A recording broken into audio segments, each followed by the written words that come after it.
सबैलाई जयमसी अनि हामीले पहिलो पापको श्रृङ्खलालाई हेरिरहेका छौँ उत्पत्तिको किताब 3बाट अनि धेरै एपिसोडहरू मैले यसबाट गरिरहेको छु अनि अगाडिको दिनहरूमा पनि म अझै गर्नेछु। अनि आजको विशेष गरी टपिक चाहिँ छ कन्सिक्वेन्सेस अफ सिन है, पापको परिणामको कुराहरू हामी हेर्नेवाला छौँ आज। अनि before we go into this topic है, हामीले पाप के हो भन्ने कुरा बुझ्नु पनि इम्पोर्टेन्ट हो जस्तो लाग्छ। अनि पापलाई जब हामीले हिब्रूमा या ग्रिक वर्डमा हेर्छौँ भने चाहिँ यसको मिनिङ चाहिँ के आउँदो रहेछ भन्दाखेरि चाहिँ मिसिङ द मार्क। हिब्रूमा पनि ग्रिकमा पनि या इभन आरामाइकमा पनि यसको मतलब चाहिँ आउँदो रहेछ मिसिङ द मार्क है। सो लक्ष्यमा नपुग्नु या लक्ष्य चुकाउनु भन्ने कुराहरू। अनि मलाई चाहिँ यस्तो लाग्यो कि कुनै पनि कुरा होस् हाम्रो जीवनमा है, शब्द हुनसक्छ, कुनै पनि काम हुनसक्छ, खाने कुरा हुनसक्छ, पिउने कुरा हुनसक्छ होइन, सोच्ने कुरा हुनसक्छ, कुनै पनि कुराले जसले चाहिँ हामीलाई इस्युतर्फ लाँदैन, किनभने इस्यु चाहिँ हाम्रो लक्ष्य हुनुहुन्छ। सो इस्युतर्फ लाँदैन अनि त्यसको विरुद्धमा लान्छ भने त्यो सबै कुरा नै पाप हो भन्ने कुरा चाहिँ म तपाईँलाई राख्न चाहन्छु। अनि उत्पत्ति 3को किताबमा हामीले हेरिरहेका छौँ अनि जसरी यो पाप चाहिँ कहाँबाट सुरु भयो भन्ने कुराहरू हामी त्यहाँनिर पढिरहेको छौँ। अनि धेरैजना मानिसहरूले यस्तो पनि भन्दछ कि पाप भन्ने कुरा चाहिँ परमेश्वरले सृष्टि गर्नुभयो भन्छ, किनभने सबै कुरा चाहिँ सृष्टि परमेश्वरले गर्नुभयो भने पाप पनि परमेश्वरले नै गर्नुभयो भन्छ। तर त्यो चाहिँ एकदम एब्सोल्युटली रङ हो, किन परमेश्वरमा पाप छैन अनि परमेश्वरले पापलाई क्रिएट पनि गर्नुभएको होइन, बनाउनु पनि भएको होइन, तर मानिसले चाहिँ पापलाई उत्पन्न गरेको भन्ने कुरा है, डिसओबिडियन्सको द्वाराले, अनआज्ञाकारिताको द्वाराले चाहिँ यो पापलाई त्यहाँनिर सृजना गरेको कुराहरू हामी देख्न सक्दछौँ।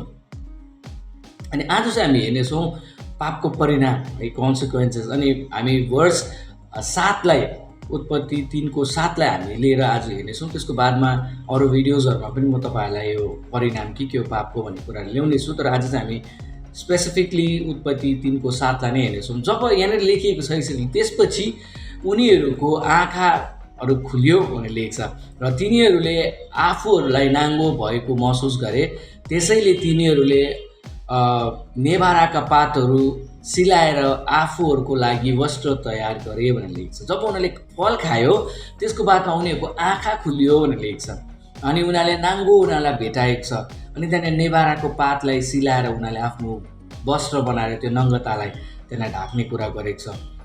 याद गर्नुहोस्, जब परमेश्वरले मानिस जातिलाई बनाउनु भयो या आदम अनि हवालाई बनाउनु भयो नि उहाँहरूलाई चाहिँ नि इनोसेन्स है, एकदमै निष्कलङ्कतामा या निष्कलङ्क भनौँ न, इनोसेन्ट एकदमै है, अनि निर्दोष चाहिँ बनाउनु भएको, एकदमै होली पवित्र बनाउनु भएको है। तर जब पाप त्यहाँनिर पसेको छ त्यसको बादमा चाहिँ त्यो निष्कलङ्कता, यो निर्दोषताको कुराहरू चाहिँ हराएको छ। अनि उनीहरूको आँखा खुल्यो भनेको मतलब यो हो कि उनीहरूले पाप जानेको थिएन त्यो अगाडि, अनि उनीहरूको आँखा खोलिनु भनेको मतलब चाहिँ उनीहरूले त्यो पाप जानेको त्यहाँनिर, अनि उनीहरूको आँखा खुल्यो भनेर भनेको छ। जब उनीहरूको आँखा खुल्यो त्यसको बादमा उनीहरूले आफूलाई नाङ्गो पाए भनेको छ। याद गर्नुहोस् एउटा भेरी इम्पोर्टेन्ट थिङ कि पापले जहिले पनि हामीलाई नङ्गतातिर लाँदछ, नाङ्गोपना बनाउँदछ, नाङ्गोपनापट्टि हामीलाई पापले लाँदछ। This is very important. कुनै पापले पनि हामीलाई असल कुराहरूमा लाँदैन, तर हामीलाई हरेक वेजहरूबाट हामीलाई नाङ्गो बनाउने कुराहरू हाम्रो जीवनमा गर्दछ है। सो जब परमेश्वरले आदम अनि हवालाई बनाउनु भयो त्यो समयमा उनीहरूलाई नाङ्गै बनाएको थियो, आदम, स्त्री अनि पुरुष दुवैजना। अनि उनीहरूलाई केही पनि थिएन, किनभने इट वाज गड्स डिजाइन है, परमेश्वरको डिजाइनै त्यस्तै थियो। तर जब पाप आए नि त्यसको बादमा उनीहरूले आफ्नो नङ्गतालाई त्यहाँनिर कभर गर्नुपर्ने। त्यसको बादमा हामी देख्न सक्दछौँ के अरे 7मै यो कुरामा कि उनीहरूले मेहनत गर्नु थालिहाल्नु पऱ्यो जब पाप आयो। त्योभन्दा अगाडि उनीहरूको लागि त्यहाँनिर अदनको बगैँचामा फल थियो होइन, सब पानी पिउने कुराहरू सबै थियो नि। तर जब पाप आयो नि मेहनतको कुरा त्यहाँनिर सुरु भइहाल्यो। आफै त्यहाँनिर उनीहरूले पात सिलाउनु पर्ने कुरा हामी त्यहाँनिर देख्न सक्दछौँ।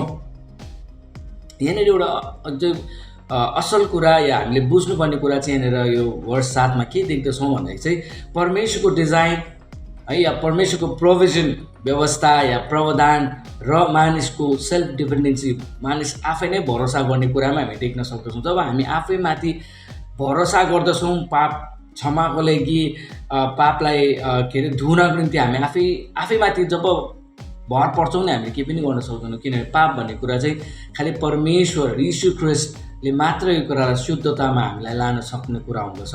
उहाँले आफ्नो नङ्गतालाई त ढाक्ने कोसिस गरे, तर उनीहरूको पापबाट उनीहरूले कहिले पनि ढाक्न सकेन उनीहरूलाई है। त्यो पत्ताहरूले, नेभाराको पत्ताले उनीहरूको पापलाई ढाकेको त्यहाँनिर उनीहरूले महसुसै गर्नु सकेन, सायदै त्यो भएन त्यहाँनिर, इनफ्याक्ट हुँदै भएन है। सो परमेश्वरको प्रावधान चाहिँ तर सबसे असलै छ। त्यस समय अदनको बगैँचामा पनि आदम अनि हवालाई परमेश्वरको प्रावधान प्रोभिजन वाज सो गुड, अनि अहिले पनि परमेश्वरले हाम्रो निम्ति प्रावधान एकदमै असल गरिदिनु भयो। त्यो चाहिँ हो उहाँले आफ्नो एकलौटे पुत्र यीशु ख्रिस्टलाई संसारमा पठाउनु भयो, किनभने उनीहरूलाई थाहा थियो कि हामी आफै मात्रै गर्ने केही पनि क्षमता हामीसँग छैन है। मानिस आफैले चाहिँ पापको मोचनको कुराहरू गर्न सक्दैन र मानिसले आफैमा डिपेन्ड गरिरहेको हुँदछ धेरैपल्ट। तर परमेश्वरले आफ्नो एकलौटे पुत्र यीशु ख्रिस्टलाई संसारमा पठाउनु भयो ताकि हाम्रो पापको लागि उहाँ त्यो क्रुसमा झुन्डेर त्यो रगत बगाएर हामीलाई त्यो पापबाट मुक्त गरोस् भनेर है। सो याद गर्नुहोस् कि कन्सिक्वेन्सेस अफ सिनको फर्स्ट कुरा नै हो कि पापले हामीलाई नङ्गतातिर लाँदछ, अनि यस्तो कुराहरूतिर लाँदछ कि उनीहरूले हाम्रो जीवनमा यो कुराहरू ल्याउने कुराहरू गर्दछ कि अरे तिमीले यो गर्यो भने तिम्रो पाप क्षमाउँछ, यो त्यो गर्यो भने हुन्छ होला, टेम्पररी सल्युसन्सहरू पुरा दिनु खोज्दछ है। अनि धेरैपल्ट पापले हामीलाई इन्करेज पनि गर्छ, त्यो परमेश्वरदेखि टाढो जा भन्ने कुराहरू पनि उसले गरेको छ। हामी त्यो कुरालाई पनि हेर्नेछौँ नेक्स्ट एपिसोडहरूतिर है। तर हामी आफैले चाहिँ केही पनि गर्न सक्दैनौँ। अनि तपाईँलाई पनि आज म यही कुरा भन्न चाहन्छु भिडियोद्वारा कि तपाईँको जीवनमा पाप छ भने कहिले पनि नलुकाउनुहोस्, कहिले पनि त्यसलाई पत्ताले बेरेको जस्तो, आदम अनि हवाले बेरेको जस्तो त्यस्तो नगर्नुहोस्, तर परमेश्वरमा कन्फेस गर्नुहोस्, त्यसलाई मानिलिनुहोस् ताकि परमेश्वरले स्वतन्त्रता तपाईँको जीवनमा ल्याउन सकेको होस्। पापको परिणाम चाहिँ के हो भन्ने कुराहरू चाहिँ म अगाडिको भिडियोजहरूमा अझै ल्याउँदै जानेछु। स्टे ट्युन, अनि परमेश्वरले तपाईँहरूलाई आशिष दिउन्। आमेन।